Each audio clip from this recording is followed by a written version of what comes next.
Vamos a dar inicio. Quiero invitarle que abra su Biblia en el primer libro de Samuel, en el capítulo 22. Primer libro de Samuel, capítulo 22. Espero que lo busquen todos porque quiero que lo lean conmigo.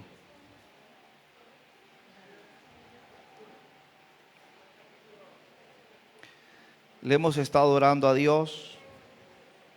Tenemos en nuestro corazón el anhelo que Dios nos hable.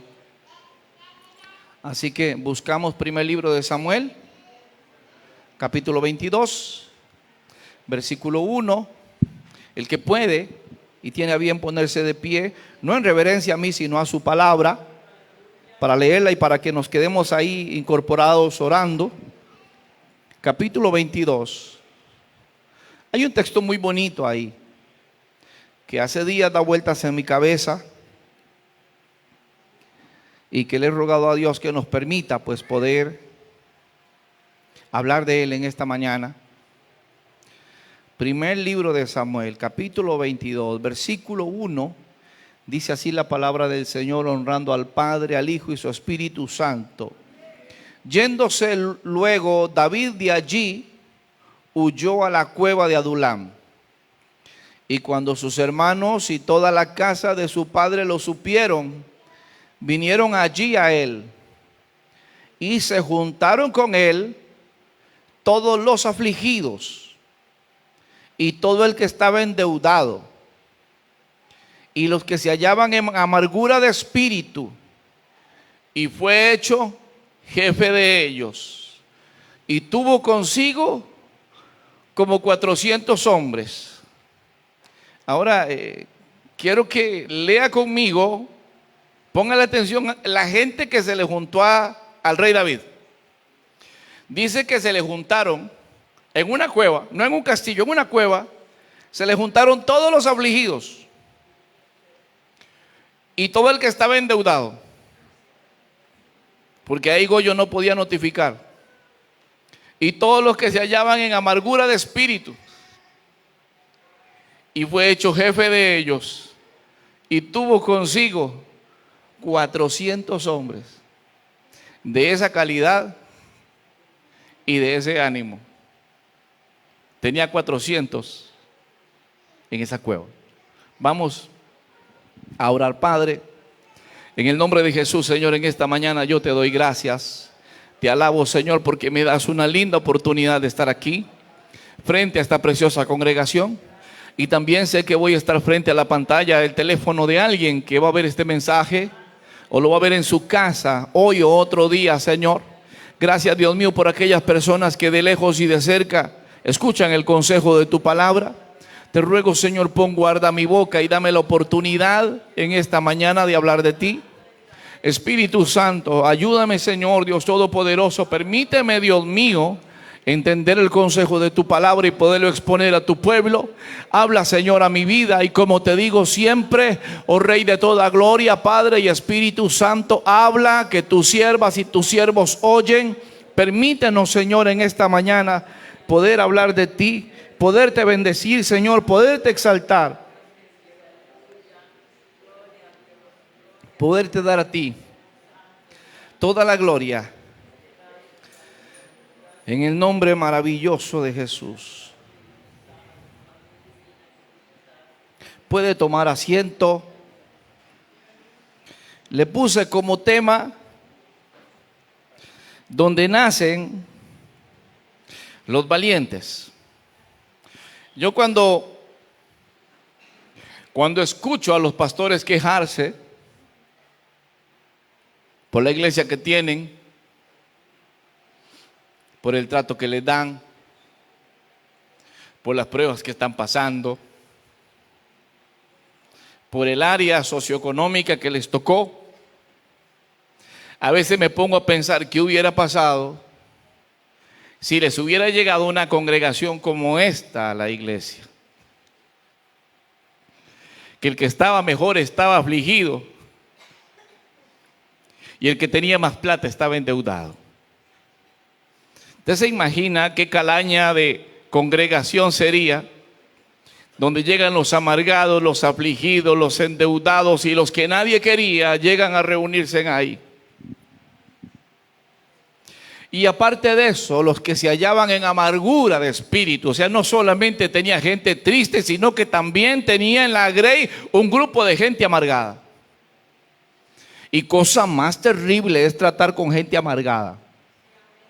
Si usted quiere tener problemas cuando se comunica con alguien, es comunicarse con un amargado. Usted puede hablar con un afligido, usted puede hablar con un endeudado, pero cuando usted empieza a hablar con un amargado, si su espíritu no está conectado con el Espíritu Santo, brotan raíces de amargura también en usted y termina odiando gente que usted ni conoce. Y ese era el gremio. Y eso era lo que el rey David tenía. El ungido escondido en una cueva. No tenía reino, no tenía propiedades. Tampoco tenía un hotel todo incluido. Y el desayuno nunca estaba seguro en la cueva de Adulán. Pero se reunió la gente de él. ¿Cómo me gusta eso, hermano? Las camas no se conocían. Y todos los espacios que habían, ninguno decía espacio reservado. Este es para el jefe, este es para el rey, este es para la élite que conforma la seguridad del rey. Porque ahí todos, por una razón u otra, andaban huyendo. No había nadie ahí que no estuviera huyendo de algo. Todos a algo le tenían miedo, a todos algo los perseguía. Empezando por el rey David, que tenía a Saúl respirándole encima, con ganas de matarlo. Y así el resto que seguía a David estaba en la misma condición. Todos tenían los mismos problemas. Y en lugar de Dios mandarle al futuro y ungido rey de Israel un cuerpo de élite, unos marines, una policía francesa, el equipo SWAT que tiene Estados Unidos, en lugar de mandarle la gente que se metió a Venezuela y salieron ilesos todos, en lugar de Dios mandarle eso, le manda a los más enredados de la vida, se los manda a él. ¿No le parece irónico que tal vez David le está pidiendo líderes y le manda a mi hermano gente que quizá al principio, si tenía billetera, David tenía que dormirla debajo de su espalda si estaba boca arriba? Porque era una cueva de delincuentes lo que David tenía, pero Dios se los había mandado. Por eso, hermano, voy a decirle algo. Ojo con lo que usted critica. Ojo con lo que usted juzga. Porque a rato y el día de mañana tiene que decirle líder, tiene que decirle pastor, tiene que decirle pastora. Y se va a acordar de que tiene que tragarse un montón de palabras despectivas que dijo de alguien. Porque lo he visto tantas veces y lo seguiré viendo en este camino. Porque la gracia de Dios es maravillosa. Y en esa cueva no había un letrero en la puerta que decía: nos reservamos el derecho de admisión. Sino que en la puerta de la cueva de Adulán había gente cuidando. Y seguramente en el transcurso de los días se regó la bola y empezaba a llegar la gente y no le pedían número de cédula, que ni dónde venía, no le pedían nada. ¿Sabe qué era lo lindo de ahí? Que nadie tenía moral para decirle a usted o a usted o a usted que no podía entrar. Porque todos tenían conciencia que estaban igual de enredados. Hay iglesias donde es tan bonito entrar porque desde que uno entra por la puerta, la gente lo mira a los ojos, la gente lo mira igual. Pero cuando usted entra en una iglesia de donde hay un par de infelices que se creen muy espirituales y que te miran así de reojo, ¿y este quién será? Y este no es de mi apellido y no es de mi estirpe. En este camino el único que tiene realeza se llama Jesucristo. El resto todos son soldados rasos. No sé por qué nos complicamos tanto si el único grande es Dios. Y aparte de que el único grande es Dios, en la cueva de Adulán, cada vez que entraba alguien decía: uno más. Gloria a Dios, uno más, sin vergüenza como yo, pero uno más, enredado como yo, pero uno más, afligido de espíritu, qué lindo, ahora somos todos afligidos, aquí nos vamos a consolar. Y se abrazaban y lloraban. No las iglesias actuales, que algunas iglesias se dividen en partes, se sientan diferentes, quitan a un hermano porque esa es la banca de él. A esas diabluras ha llegado a la iglesia de estos tiempos. Disculpe, hermano, usted puede pararse de ahí. ¿Por qué? Esa es la silla del pastor. Esa banca es del apellido tal, hermana, y si no le damos esa silla no vuelven. Si no vuelven por ingratos y por creídos, gloria a Dios. Aunque yo no quiero que nadie se vaya. Lo que sí quiero es que todos tratemos de ser humildes, porque ese es como camina una iglesia. Es cuando yo miro a alguien entrar y sé que tiene un montón de enredos en su vida. Tal vez yo ya lo superé, pero no se me olvida que yo también los tuve, que yo pasé por ahí y que sé lo que se siente. Por eso a veces yo veo que han entrado algunas personas aquí y hay algunos hermanos que corren con ellos y los tratan diferente al resto porque se identifican, ellos se ven ahí. Recuerdo que Gatico entraba por esa puerta y habían personas con un especial cuidado para Gatico. Cuando Gatico entraba aquí todo borracho y lo sacaban del brazo y le servían comida, porque había gente que se identificaba, porque sabían lo rudo que era estar ahí, porque sabían el olvido, el desprecio y el hambre que se aguantaba. Y ahora ellos, renovados en Cristo, podían ver en ese espejo lo que Cristo había hecho y no se jactaban. Les servía para entender y para ayudar. Lo que Cristo ha hecho en ti, si no sirve para ayudar a los demás, entonces la verdad yo creo que Dios no ha hecho nada. El orgullo los ha hecho hacer algunas cosas, el nombre les ha hecho hacer algunos cambios, pero cuando Cristo hace un cambio, el cambio es para ayudar. Ahí no decía que se reservaba el derecho de admisión. A veces los llamados al ministerio, los más grandes, se forjan en las canteras más sencillas. Quizá por eso le puse como tema donde nacen los valientes. Los valientes nacen en las necesidades. Los valientes nacen en las luchas. Yo tenía un abuelo, amargadito el viejo, por cierto. Él casi nunca hablaba con uno, el papá de mi madre. De ahí heredamos los ojos azules y el pelo castaño. Mi abuelo era indio. Pero voy a contarle lo lindo de mi abuelo.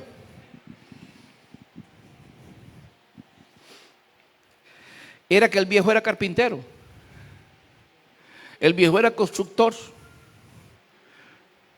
El viejo era agricultor. Por necesidad, él hacía las casas. Por necesidad, se hizo unos cuantos santos. Quedaban horribles, pero los hacía. Ya. La necesidad lo hace a uno forjarse. Si uno es consciente de la necesidad lo hace crecer. La necesidad lo hace ser valiente.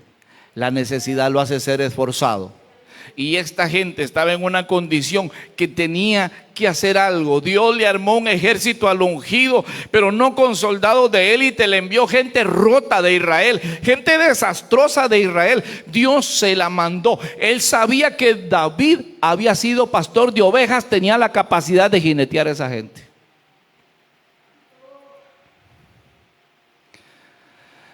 Además de que el mismo Jesús enseñó que al que mucho se le perdona,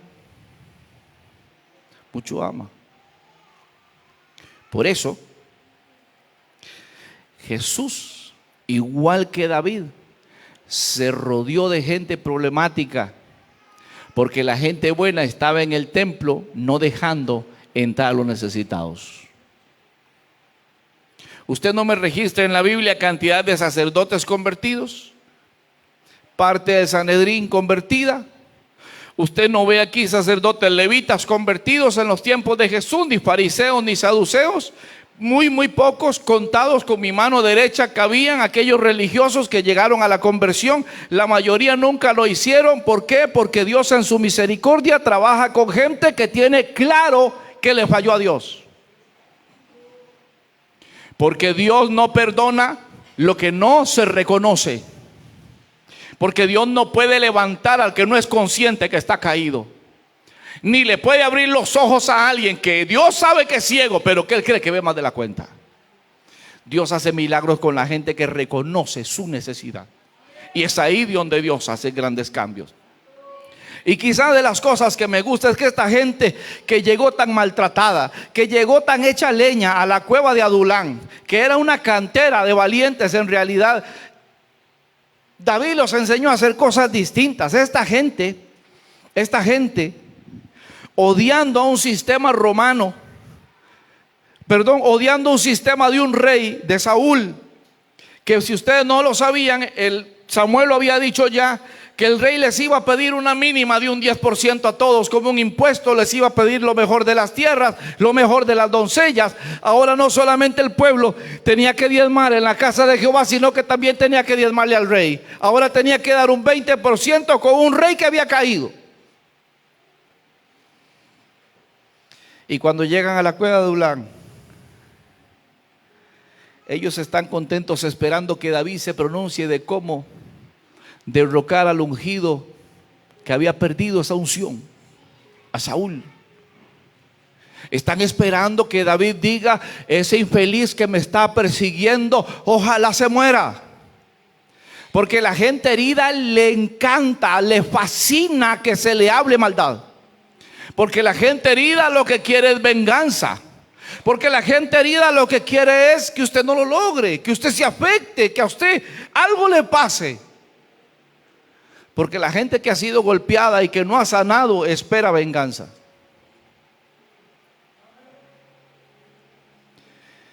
Pero tal vez, y déjenme volar mi imaginación, cuando David logró reunir toda esa gente en la cueva de Adulán, se paró en una esquina y les dijo: ahora sí quiero que me oigan. Ellos dijeron: primer discurso de alguien que odia este reino, vamos a levantarnos en armas, vamos aquí. Y él dice: quiero recitarles algo. No sé si ustedes sabían, pero el Salmo 57 David lo escribió en la cueva de Adulán. Si no me lo cree, puede buscarlo en su Biblia. Ahí mismo viene escrito que David lo escribió en la cueva, el Salmo 57. Y ellos esperaban un mensaje de odio. Y David empieza diciendo: ten misericordia de mí, oh Dios. Ten misericordia de mí, porque en ti ha confiado mi alma. A la vida no era lo que ellos estaban esperando. No es lo que espera su vecina cuando llega a su casa a hablar mal de alguien, que usted le recete Biblia. Ella quiere llenarle a usted la mente de basura, hermanita, por amor a Dios. A usted, varón, por amor a Dios. Por eso el chismoso aparta a los mejores amigos, porque le ponemos oído a un endiablado amargado. En lugar de recetarle palabra para que se sane, nos envenenamos con él también.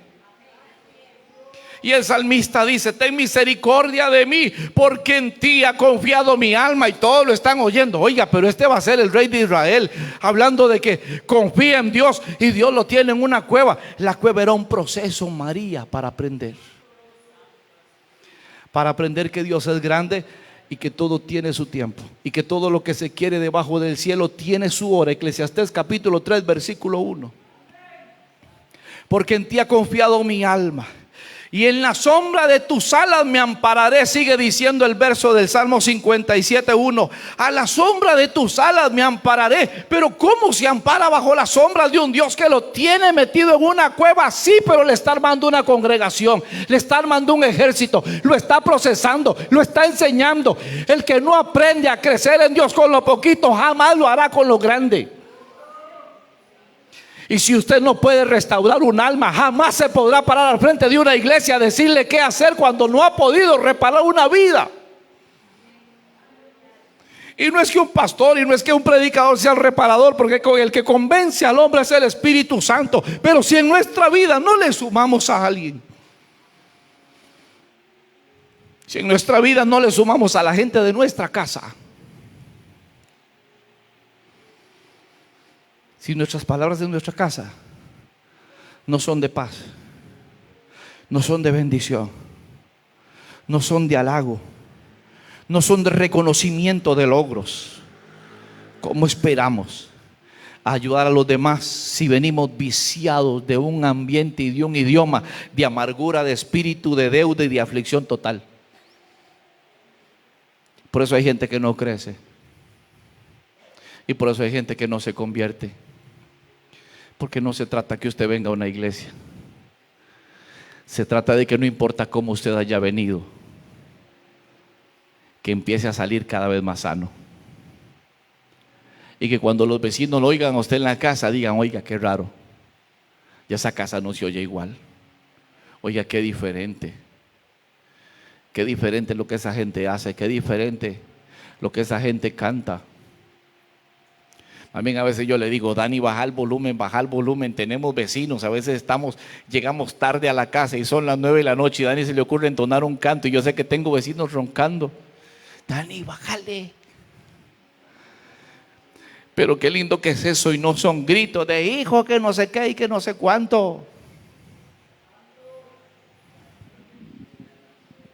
Y al otro día: hermanito, hermanita, vamos a la iglesia a alabar al Señor. Y somos cartas leídas, hermano. Su vecino usted lo ve, su vecina usted lo ve.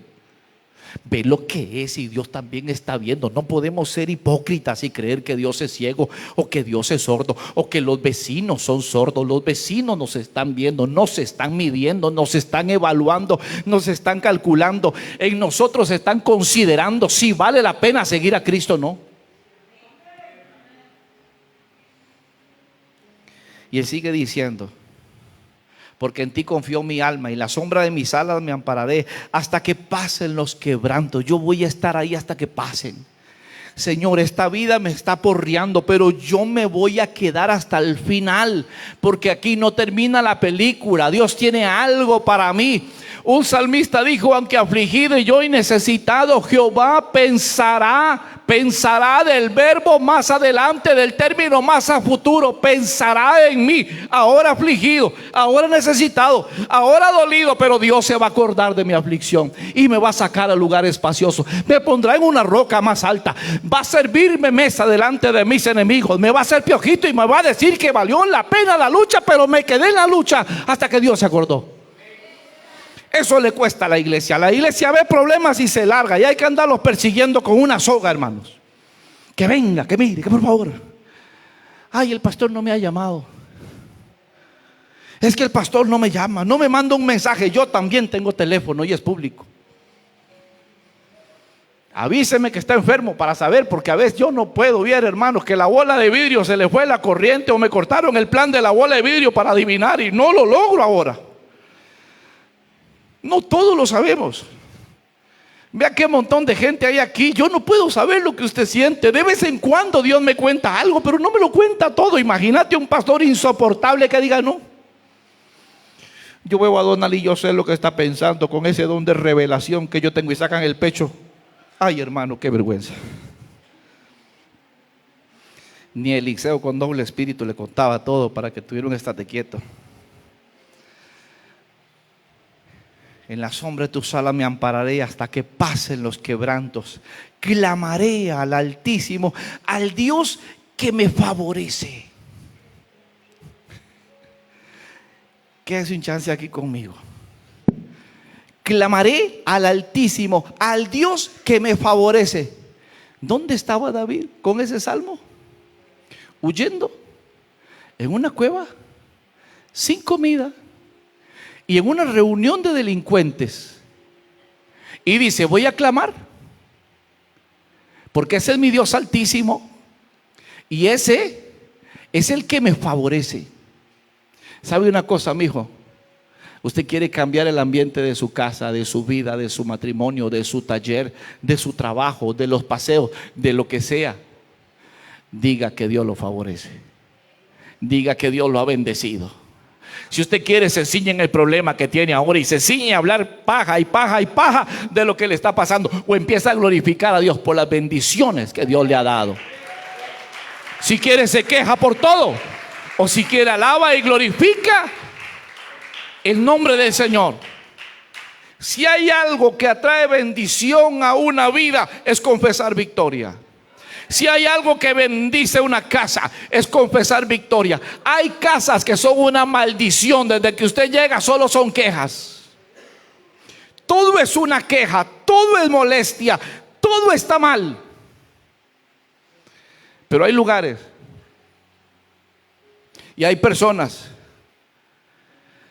Y como para lección mía, tengo un amigo anciano ya, 85 años creo que tiene, todavía trabaja en el monte, en el campo, de allá de la zona del Cerro de la Muerte, al otro lado. Y yo nunca había conocido un chismoso tan maravilloso como ese hombre. Y yo me sentaba con él a tomar café, y cuando mi esposa subía unos días a estar en el cerro en la construcción conmigo, ella le hacía antojos al anciano que trabajaba con nosotros, y yo le decía: ¿sabe una cosa, abuelo Trino? Yo espero en Dios algún día ser tan chismoso como usted. Que Dios me dé ese don de ser chismoso como usted es. Y se reía conmigo. Y ahora voy a decirles por qué.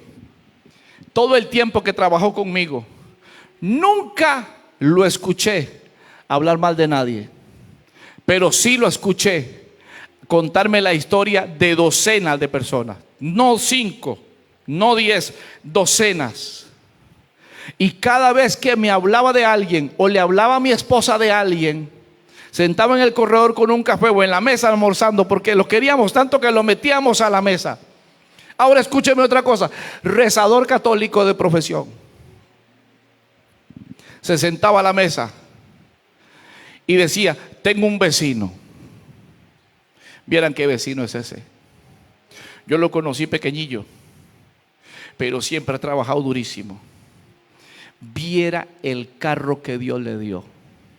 Es que ese hombre ha trabajado, y yo me imagino que Dios lo vio y decidió bendecirlo, y ha prosperado en todo. Esos eran los chismes de todos los días del abuelo Trino. Y yo decía: viejo, yo ocupo ser de chismoso como usted. Usted solamente le ve virtudes a la gente. Usted no puede abrir la boca para hablar mal. Usted solamente abre la boca para hablar bien. Alguien que dedica todas sus tardes a ir a rezos.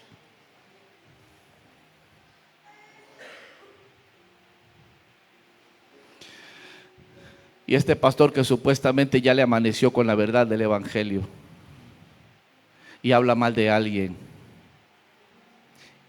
y le busca los defectos, ¿quién estará mejor? Vale la pena pensarlo, ¿verdad? Así que David empezó a decir: voy a clamar al Dios Altísimo que me favorece. Claro que me ha favorecido. Ay, hermano, yo no sé si usted y yo, estando en una cueva, hermano, sin comida, sin poder prender mucho el fuego porque nos ve el enemigo, sin casi nada que cocinar, 400 ahí, planeando ir a dejar el papá y la familia en otro reino, en otro lado, porque eso dice la historia, pero me la voy a brincar, planeando para que no sufran y quedarse con ellos. Y cuando ya los invita a la primer pleito, ellos le dicen: oiga, no, David, tenemos miedo. Lea Biblia, hermano. La primera vez que los invita a ir a una guerra, dice: oiga, no, David, tenemos miedo. Entonces David tuvo que preguntarle 2 veces a Dios que si podía subir, para que Dios le volviera a decir 2 veces que sí, para tratar de convencerlos. En esa condición estaban, pero era gente valiente, es que no había conocido al rey que le estaban sirviendo. Eso cambia las cosas. Enviará desde los cielos y me salvará de la infamia que me acosa. Él me salvará. Yo no me voy a salvar. Yo no voy a hacer nada. El rey Saúl estuvo cantidad de veces en las manos del rey David. Le cortó un pedazo del manto.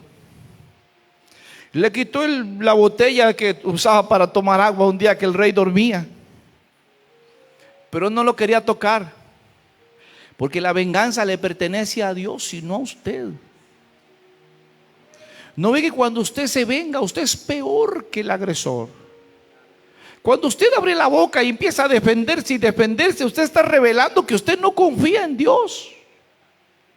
Usted confía en Dios y que deja que Dios haga.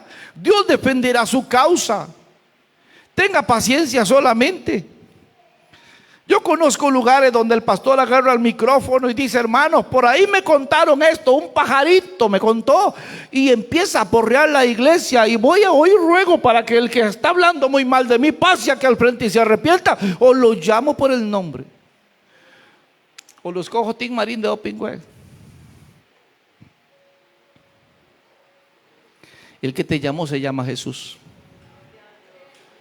El que te va a sacar en victoria se llama Jesús. Y usted no debe distraerse en defenderse. Usted lo que tiene que hacer es ocuparse. Y Dios se va a encargar del resto.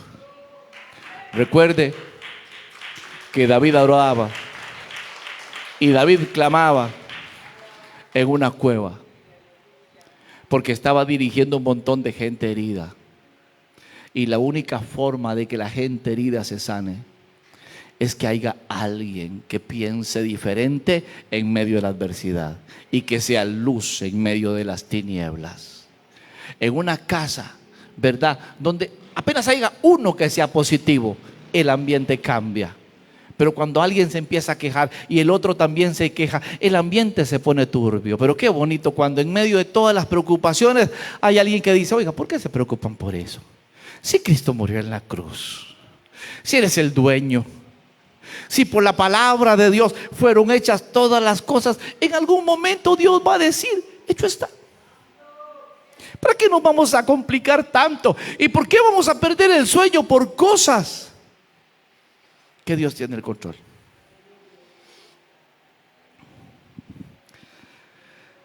David comenzó a mostrarle a esta gente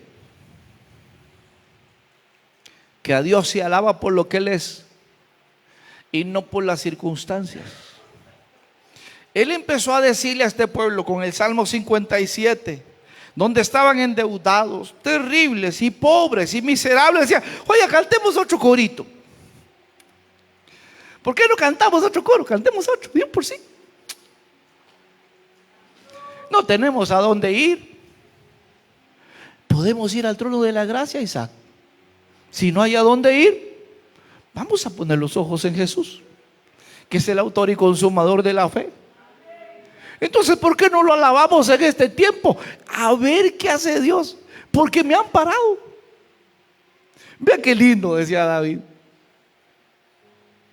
Este montón de guerreros que tengo valientes, y estaban en un temblor como un chihuahua.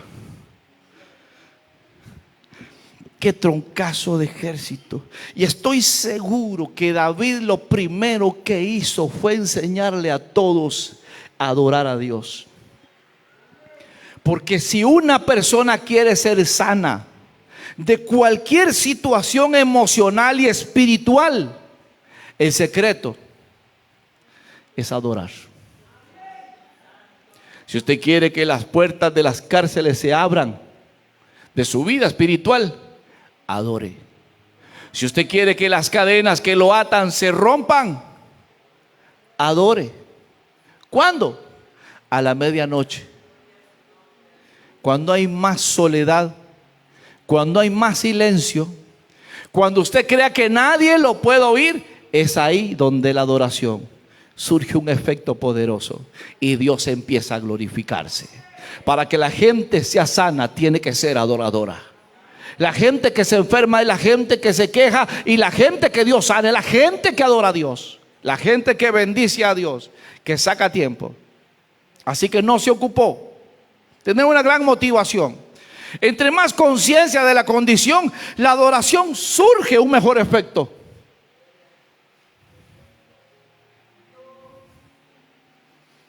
Le muestro un texto bíblico, se lo dejo de tarea. Estaba un fariseo y un ¿qué? Orando en el templo. Un publicano, un empleado romano de sangre judía, cobrando impuestos romanos a sus hermanos judíos. Cuando esa cosa entraba al templo, era una aberración, era un asco. Por si no lo sabían, odiados por todos los judíos eran los publicanos. Y había un publicano cerca del altar orando, y había un fariseo con toda su indumentaria ministerial, con tirantes aquí, con borde azul ahí abajo, las filacterias bien altas, unas cosas de texto bíblico que se ponían aquí en la frente, unos frontales que se ponían para meter miedo y verse guapos en el templo.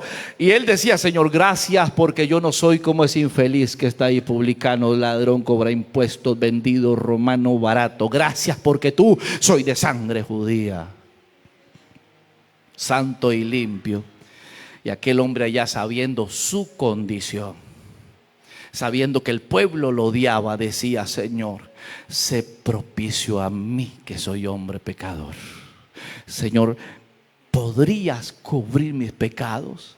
¿Podrías perdonar mis faltas? ¿Y qué dijo Jesús? ¿Quién salió justificado?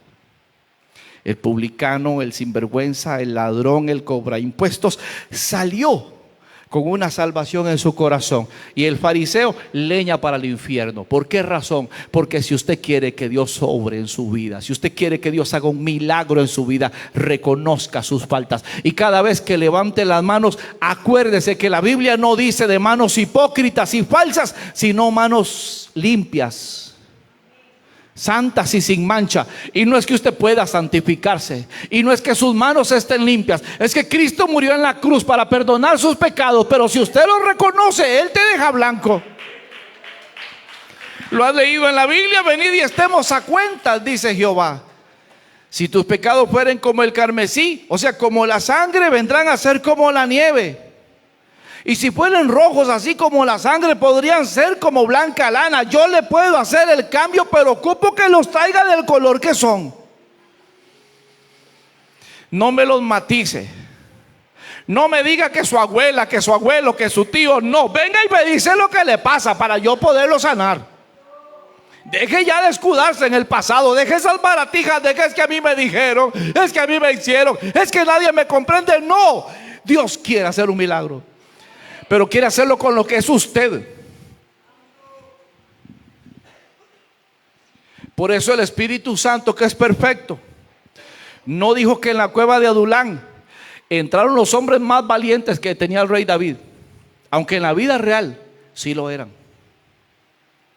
sino que el Espíritu permitió que ahora, cuando prediquemos de esto, se pudiera ver el proceso de la escoria que parecían ser a lo que Dios tenía para ellos. Pero todos entraron a la cueva con la cabeza baja y con la claridad de que estaban en una pésima condición. Y para que Cristo nos perdone, tenemos que ser claros de nuestra condición, de nuestra situación, de lo que somos.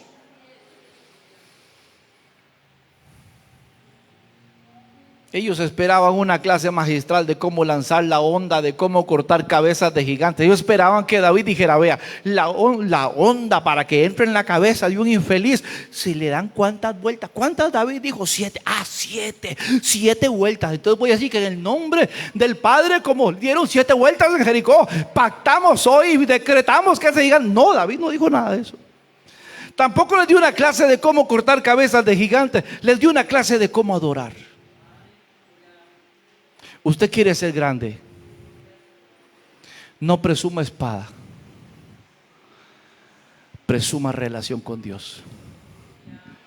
Por eso allá en uno de los profetas dice que si alguien quiere presumir algo, que si alguien quiere jactarse de algo, que si alguien quiere rajar que hace algo, que raje en conocerlo y en buscarlo. Ahí está el secreto que abre todas las puertas en este mundo. Él les enseñó a orar. Si una iglesia no aprende a confiar en Dios, nunca va a llegar a ninguna parte. Cuando aquellos afligidos por diversas causas comprendieron que le servían a un rey, su actitud comenzó a cambiar. Porque como vieron que el rey era un adorador, quizá lo empezaron a hacer por repetición, pero después les empezó a gustar la vida. Empecé a adorar a Dios y Dios me quebrantó. Y yo imagino que algunos cantaron: viera qué raro David, la amargura que tenía ya se me quitó. Estaba meditando en el Salmo 57 que usted decía que aquí Dios nos ha bendecido, y me puse a ver que sí, que Dios me ha bendecido, y que usted va a ser el rey de todo. El entendido entienda que usted va a ser el rey de todo. aunque en este momento esté en problemas. ¿No se le parece a Jesús eso? Que usted va a ser el dueño de todo, aunque ahorita esté en una cueva. Que usted va a gobernar todo, aunque ahorita ya esté endeudado. Que nadie le va a quitar el reino, aunque ahorita yo esté afligido del espíritu. Que usted se va a sentar en el trono, aunque de momento yo tenga amargura de espíritu. Usted lo va a hacer. Entonces voy a ver las cosas distinto y voy a empezar a hablar distinto. Y si usted lee, hermano, el segundo libro de Samuel en el capítulo 23, si no me equivoco, no lo busque, se lo dejo ahí para que lo vea. Segundo libro de Samuel, capítulo 23, versículo 8 al 37. Habla que de esa cueva de Adulán salieron 37 valientes de David. 37 valientes que mataban leones. Es más, dice que uno de ellos, había uno en un hueco, mató dos. Y yo no sé por qué uno se fue en un hueco. Se fue en un hueco, no hay ningún problema. Se metió con un palo al hueco y lo mató. Ni espada ni cuchillo, con un palo. Después de decir que no podían pelear. Es que la adoración nos cambia el chip. La adoración nos cambia nuestra forma de pensar. La confesión nos cambia nuestra forma de ver las cosas. Por eso la Biblia es enfática en decir, diga el débil. No que lo diga Dios, que lo diga el débil. Necesito que lo diga el débil, no el valiente, no el que se cree espiritual. No, ¿hay alguno débil? Sí, diga, fuerte soy. Fuerte soy. Todo lo puedo en Cristo que me fortalece. Él aumentará mis fuerzas como las del búfalo. Dios lo va a hacer. Voy a ser ungido. Los que están herrumbrados espiritualmente pueden decir, voy a ser ungido con aceite fresco. Voy a recibir otro empuje de Dios, porque algas cosas grandes vienen, algo grande viene. Yo quiero estar listo y quiero percibirlo cuando se dé. Y dice que de estos valientes mataron gigantes, que un solo soldado de David mataba cientos de enemigos, él solito. ¿Y de dónde habían salido? De la cueva de Adulán. La diferencia, la gente no se quedó rota, no se echó a morir. Jesús no nació en un palacio, nació en un establo, y desde que lo parieron emprendió la huida, porque el rey de este mundo lo quería matar, ¿sí o no? Se fue para Egipto, venía aquí para allá. Cuando fue muy elocuente en las prédicas y la gente se reunía mucho, lo sacaron de las ciudades, y ya entonces Jesús predicaba en las partes de afuera, no tenía audiencia en las ciudades. Y cuando entró la última vez y predicó, lo arrestaron.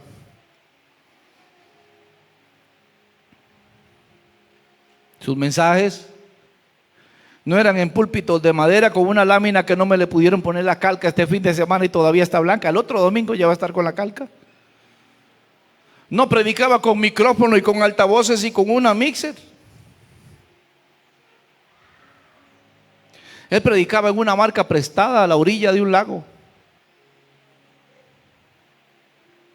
Como el más humilde suricato, se paraba en un montículo de tierra para poder ver los que tenía al frente a los ojos, y ahí les predicaba.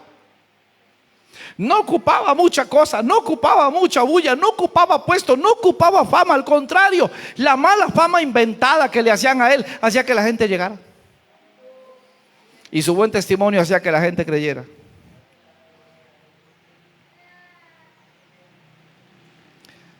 Nadie tiene más poder para sanar, hermanos,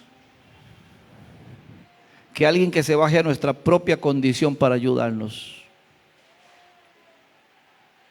Nadie es más restaurador que aquel que se identifica contigo y que te escucha y que no se alarma ni se escandaliza, que te oye, que te da un consejo y que quiere hacer algo para ti. Quizá por eso dice la Biblia que Cristo se humilló a sí mismo y tomando forma de siervo. Un rey perseguido, porque no era su tiempo de reinar sobre esta tierra, pero lo va a hacer. Y usted y yo podemos hacer dos cosas. O nos metemos o nos quedamos en la cueva de Adulán pensando que estamos endeudados, afligidos y con amargura de espíritu. O empezamos a pensar como el rey que tenemos, que ya casi viene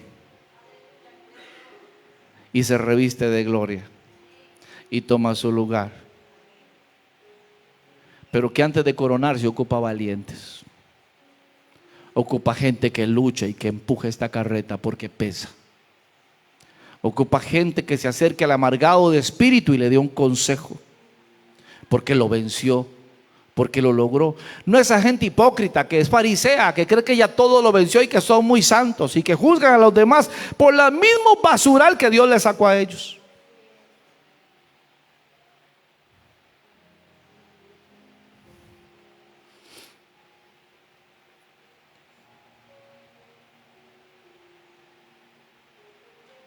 Tenemos que ser humildes. Tenemos que saber que Dios nos sacó de un basurero. Algunos tienen una moral bonita y crecieron en una familia bonita, pero sin embargo una familia sin Cristo es igual a cualquier familia. Una familia sin Cristo y una familia de narcos es la misma cosa. Hay el mismo destino, porque el que cambia el panorama del futuro de alguien se llama Jesucristo. No los vicios ni las drogas que tenga, sino Cristo. Pero un rey sin reino está reclutando sus más grandes servidores. Qué bonito, ¿verdad? La historia se repite, el diablo se pavonea, el diablo hace un bullón. Dígame si no nos pasa con ustedes, la mayoría de nuestra familia no tiene a Cristo. Nos ven como una minoría. A veces nos presumen sus logros. A veces. Otros son formidablemente humildes, pero otros nos presumen sus logros como diciendo, vea todo lo que yo puedo hacer sin Cristo. Salmo 73 dice que eso no es nada, pero tampoco lo han leído. Pero termino diciendo que llegaron en pésimas condiciones. Pero su rey sabía la calidad que era. Solamente les hacía falta una cosa: confiar en Dios. Confiar en Dios. Usted quiere lograr grandes cosas, confíe en Dios. Aunque las tormentas se levanten, aunque vengan las luchas, aunque vengan las pruebas, alabe a Dios y confíe en Él. Y deje de quejarse, porque la queja, el diablo no es sordo. Y todo lo que el hombre teme, eso le vendrá. Confiese desgracia y va a estar en la puerta suya mañana. Confiese victoria y el diablo se va a levantar, pero la victoria va a llegar a su vida, va a llegar a su casa.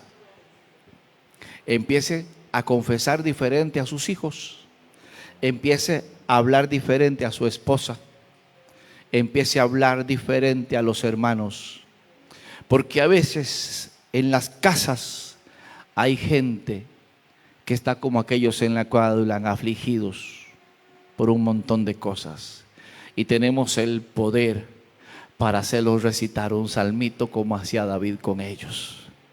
Saque el arpa usted, que Dios ya lo alumbró, y alegre el corazón de aquellos que están tristes. No le eche leña al fuego, ayúdelos, porque los valientes de David se formaron en un lugar que nadie se hubiera imaginado.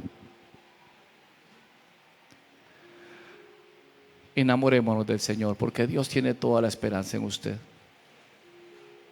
Dios tiene toda la esperanza que usted lo logre, que usted sí pueda. Dios cree que usted puede. Si no, no hubiera entrado por esa puerta de la cueva. donde habemos un montón. Pero aquí no hay nadie que no haya tenido broncas en su vida. Aquí no hay nadie que tenga la moral delante de Dios de lanzar la primera piedra. No hay uno solo. Así que en buena teoría en la iglesia no deberían haber piedras. Debería haber misericordia. Cierre sus ojos y vamos a orar. Padre, en el nombre de Jesús, en esta mañana yo te agradezco porque estamos aquí en este lugar, Señor. Y sí, yo soy de los que me identifico muchísimo con este texto bíblico. No llegamos a la iglesia buscando